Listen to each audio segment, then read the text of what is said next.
Hey guys, what's up? Excoundrel here, and welcome to my hero guide on Lorelai and gameplay footage as well. I played a game of a really good Lorelai game recently at VG Silver in EU, and I wanted to share that with you, and I thought it'd be a good time to talk about Lorelai and how to play her and where she fits into compositions as well. So let's start with Lorelai as a hero. She is a Captain Flex CP carry hero, and a lot of that comes from her heroic perk, That's Swell. She leaves pools on the ground when she uses an ability, and all of those pools last for 8 seconds. Every time she steps in a pool, she gets an empowered version of an ability when she casts it. Her A ability, her stun, it stuns slightly quicker. Her B ability, it applies to the ground a bit quicker, and her C ability gets a slightly larger shield.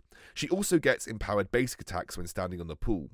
Lorelai can function as a CP carry because she has a heroic perk that is very similar to Celeste's. She has CP damage on her basic attacks that scale with CP that you buy. So you can essentially be a ranged CP carry as Lorelai, even though you only have one damaging ability, because a lot of her damage will come from her basic attacks and working around her empowered basic attacks on her pool. Now, you can see here, I really like sort of starting aggressively as Lorelai. You have a really powerful level 1 ability. You've got those empowered basic attacks, so you can actually trade at range very nicely. And I'm actually trading against the Arden okay. Obviously, Arden wins most level 1 trades, but I've done enough to bait him in here, and he's going to walk straight into a stun, comboed with a core collapse. I can then use the damage from the piranhas and the empowered basic attacks to help Cruel secure first blood. Now, Arden probably should have backed off there. That was kind of his mistake, but we did enough to kind of bring him into the fray.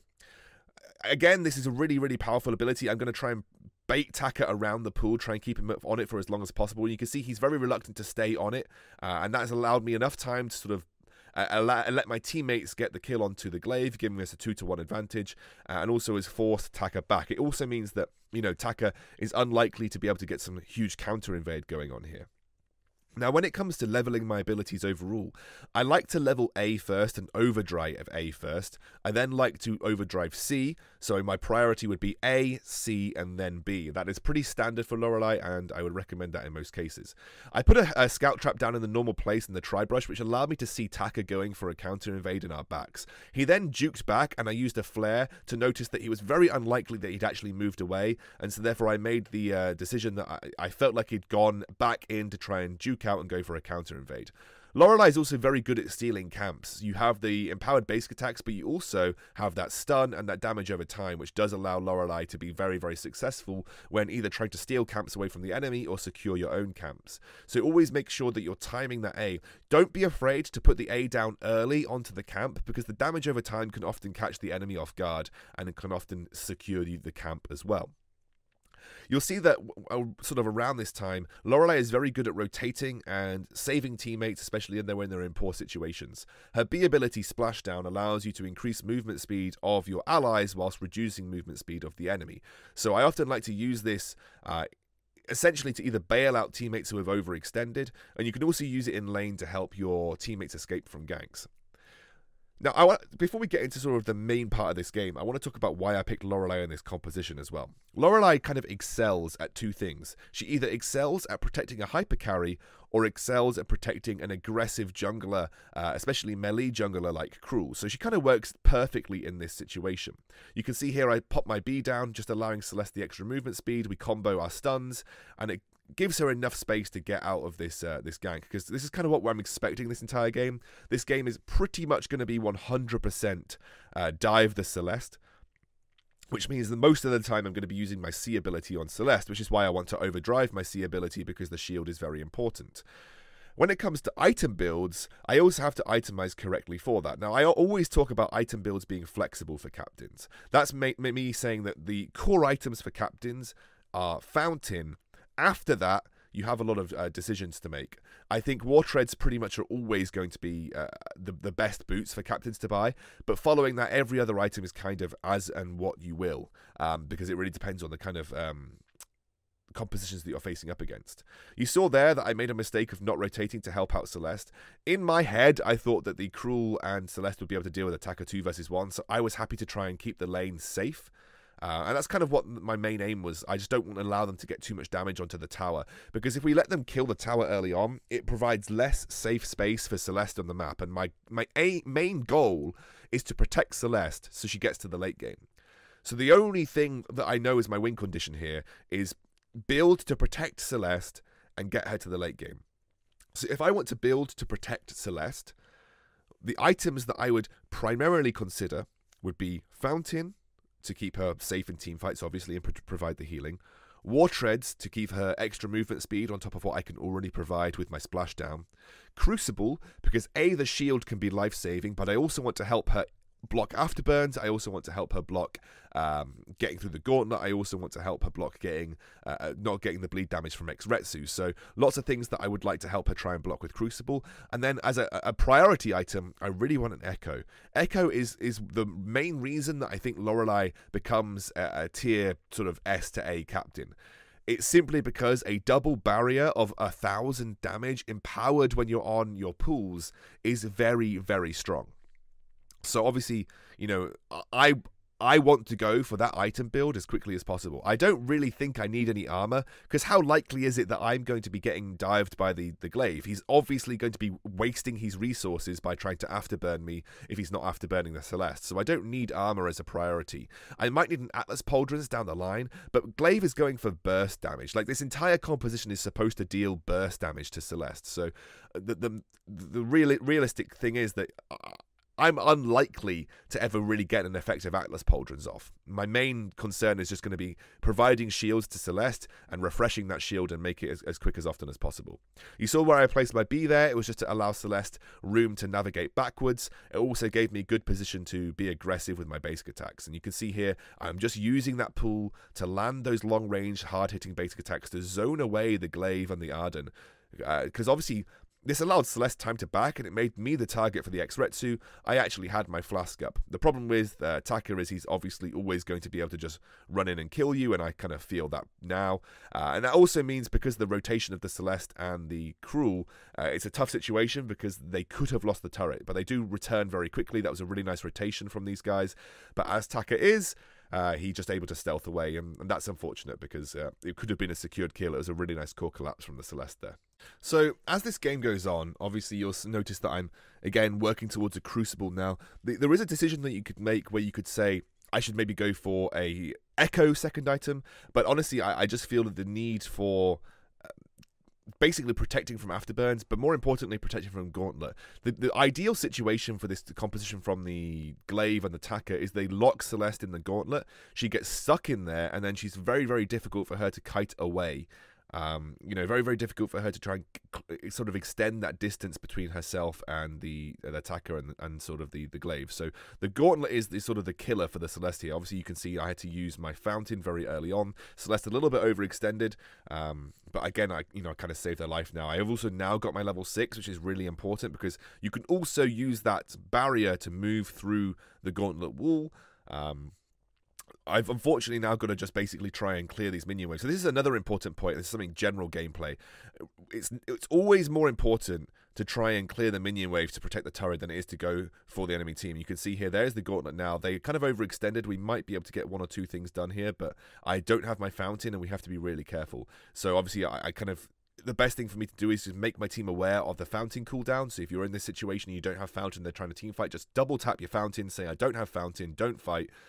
We lose the turret, unfortunately, but again, we sort of able to get some return damage onto the turret from them, and it shouldn't be too long before we're able to take that down ourselves. So it was obviously a tough situation to be in, and you see here, this is where the scary part of this sort of fight team comes in, because unfortunately, we don't have a turret to retreat to, so we kind of have to play around our pools. But we did a really, really fantastic job of using the pools from our ultimate and also from my B, and that becomes a source of power for myself and Celeste. It allows us to be a bit quicker. I get empowered abilities. Celeste has that movement speed available, and that has allowed us to basically turn that fight around. I've got to give credit to the Celeste there. Incredible use of the heliogenesis and getting massive supernovas off. But that's kind of one of the ways that you can play a Celeste. If you are in a situation where you're getting dove, instead of trying to run away, some of the times the best things to do is cast heliogenesis on yourself and then cast heliogenesis on yourself again, especially if you're getting dove by melee assassins like the glaive and like the Taka.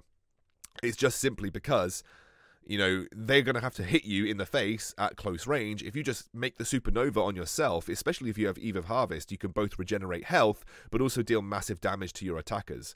So that's something that you should always pay attention to and take note of when you're playing Celeste. Often some of the best way to play around melee assassins is just literally throw all of your spells onto your own face, and it makes it very difficult for them to actually stay in the fight with you as easily as they would do if you were trying to run away. So that's a good thing to think about. You can see here I've got a very low cooldown on my ultimate. I'm just using that pool again to try and zone away the glaive. A lot of respect coming out from the enemy team for a Captain Lorelai damage, which I think is probably a mistake that they're making, that they don't need to go sort of stay off the pools. I don't deal a huge amount of damage. This is the sort of the situation that I was worrying about, but I'm not going to bother using my ultimate on Celeste simply because they're not focusing her, they're focusing the Cruel. We already put them on the back foot straight away, and honestly they were kind of losing from this point forwards.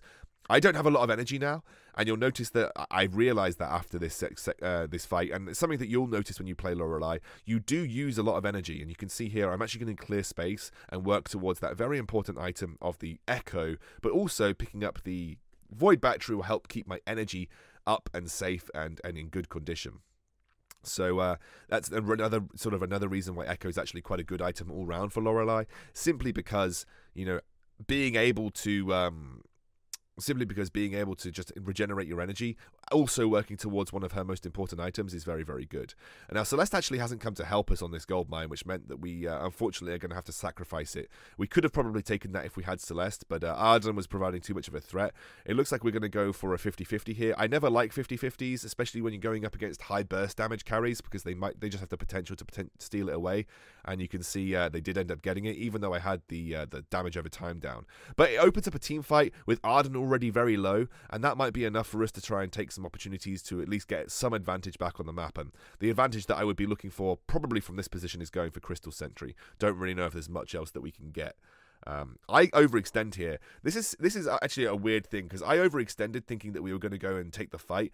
They ended up going for the double camps and backing off, and me and Celeste were then, okay, let's fight, and Cruel actually ended up backing off. So that was just miscommunication. Unfortunately, I was being a little bit too aggressive there. I didn't need to be that aggressive. I was seeking an advantage that we didn't really need to take. And Cruel, saved the ace at the end of the day, so you can't discredit him for that. Also, something that all captains should be aware of is, especially against attackers, make sure you're maintaining vision control with things like scout traps and flares. Now, I would go for a contraption, but I feel like contraption is not really providing much to my team that I couldn't do by just buying scout traps myself. Contraption gives me some cooldown reduction, which is great, and gives me the energy regeneration. I definitely would consider it. In fact, it's an item that I think I end up going in this build anyway versus the attacker. But realistically, I don't think of it as a priority against a glaive and attacker when I really want to get my Fountain, Crucible, and Echo, because all of those are probably more important items to face up against this composition with. I can just buy scout traps and put them in locations over and over again just to sort of keep tabs on attacker. You only need to see them once to give you information on where they are. The problem that people think is you need to have vision at all times. No, vision is there to make sure you don't make silly mistakes. If I see Taka clear a scout trap in Jungle Shop, I'm not just going to walk and face check Jungle Shop because I've just seen that he's there. And again, this is one of those situations where I just pop that bubble on the Celeste and I'm just trying to protect her as much as possible. I'm using that stun just to try and buy her as much time as physically possible. But unfortunately, they managed to dive her too much. I don't have the Echo up yet, so this is going to be a fight that we just have to end up backing out of. And you can see I'm just going to cast the movement speed for Cruel. He doesn't actually end up using it because he just walks directly towards me. I actually overextend and die. That was my fault. I shouldn't have walked back. I have to respect the X-Retsu from Taka.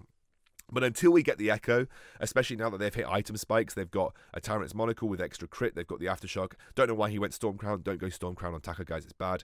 But, they've hit certain item spikes, which are going to start putting pressure on the Celeste now. So the problem for me is that I'm not really going to get any better at protecting the Celeste until I get Echo. Echo is really the key breaking point that I need to get good in this game. In fact, Echo is, I think the item that makes Lorelai good, because obviously your low cooldown in your ultimate means you can use Echo more often, and the double Echo ultimate is really powerful.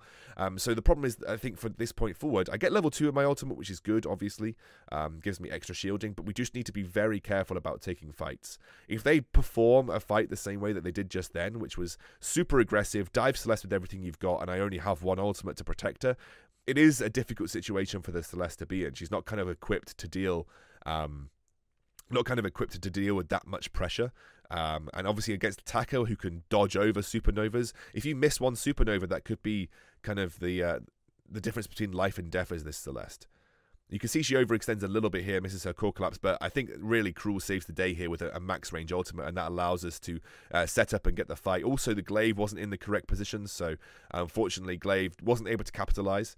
I see that obviously Cruel is now entered in a 1 versus 2. I end up using Fountain, but he dies anyway. But I do land a double stun, which Celeste capitalizes on very quickly. And now they're all really low. If we could just start supernovaing on ourselves, this is where we can kind of clean the fight up. And we get stuns, we kind of play around the pools, and actually we end up turning this fight around because it looked very grim from the get-go. But again, it's one of those situations where if Celeste just casts those supernovas on herself, they were already very low, and we actually ended up turning around the fight. So that was really, really good from Celeste, but also we played well around the pools, and actually that gave me enough gold to sell some flares and get my Echo. I can sell flares pretty comfortably here because I know by the time that I get to the jungle shop, I will have enough money to buy more flares if I need to. The most important thing for me is buying Echo now, just in case some sort of crazy fight breaks up before I'm even able to buy it from the jungle shop. So I want to get the Echo before I leave the base, knowing that I don't have to rely on having a good position in the jungle shop to buy it. And suddenly, this game has become a lot easier for us because Celeste has now got a double barrier protection. And even if you've got all the damage in the world, it is very difficult, especially if I use the empowered shields, it's very difficult to burn through what is a minimum of a 2000 damage shield before you can even kill your target. And we'll see it here. I used the first one. That's already going to force them back and turn them onto Cruel, but that gives me great position on my pools to just get a stun off and allow Cruel to work down the first enemy. That means we're also going to have position to potentially start up this Kraken now, and I still have another ultimate to work with. So just, you know, incredibly good. Double stun as well, and that's going to force Taka to potentially think about X-Retzoing in. I just use the stun again. I use the pool again, and the barrier again, just to keep Celeste safe, even though there's probably no way she dies there. But it's on such a low cooldown, why wouldn't I? You know, by the time that we come to fight again, with 30 seconds on Taka's death timer, I'm probably going to have my Echo and my barrier back up. So, to be honest, you know, that was just at this point, this is where Lorelai becomes really good in the game. Like, she's just so good at protecting hyper carries, and you can see it with the Echo on the barrier. It's very difficult for a Taka and a Glaive who's gone pretty much full critical strike to burst her down, and we get the Kraken for free here. Again, it's easier to capture on these updates, and Cruel just able to 1 versus 2. At this point forward, we're kind of almost impossible for us to lose. We just use those pools to improve our movement speed, and again, movement speed very important for Cruel, so we can keep attacking his targets, and we're in a really good position to win the game here. So as we push with the Kraken here, you'll notice that they're kind of at this point going in 1 versus 3, 2 versus 3, and it's essentially just a mistake that you never really want to make when you're defending against a team with the Kraken. You don't want to unnecessarily commit to a fight when you absolutely don't have to. You know, at this point forward, Taka essentially through the game. He could have waited for Glaive to respawn. Glaive is up in 7 seconds. We're still pushing on the second tier turret. You know, we haven't even made it to their choke point turret yet. So, you know, at this point, you don't need to go in 1 versus 3. You don't need to make some sort of hero play. Wait for your team to regroup and try and enact a strategy as a 3. But as it stands, Taka has just given us 15 seconds of free pushing now, and we are able to have pretty much a full health Kraken going into their base. And you can see they're split, and they're going to try and make desperation plays even more now because Taka unfortunately committed a little bit too quickly. You know, this is a VG Silver, guys. This is VG Silver in European servers. So, you know, people make these kind of mistakes at all levels. It's not just at low levels. And it's all about understanding how to play around them. But when the enemy makes them, it's also about understanding how to abuse them. We went super aggressive with the Kraken to force them to try and make a move. And you can see here, I've been sort of getting better and better throughout this game at placing my stuns, trying to predict Taka's chitin. And that's something that against the Taka is important. Try and stun just behind the target that he tries to X-Retsu, because he should get stunned immediately.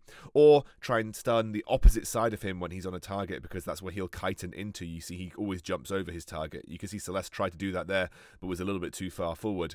But as it stands, we ended up winning the game pretty convincingly after a little bit of a mid-game scare when I didn't have the Echo. But as soon as the Echo came through for Lorelai, we ended up being in a really good position. So that's kind of the moral of this story, especially when you're playing a protect the hyper carry Lorelai.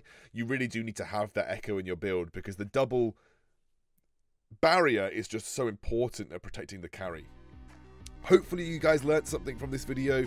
I put in a little bit of assets about the skills, about the skill leveling, and also a little bit about the items as well. So hopefully that was enough for you guys, and I hope you enjoyed it, and I'll see you with another video tomorrow morning before I go off for the weekend. I'll probably do either another gameplay video from Vainglory, or I'll do a Rules of Survival video. I'm doing a Rules of Survival montage, so I'm going to make it a little bit shorter and easier to digest, and hopefully you guys enjoy that.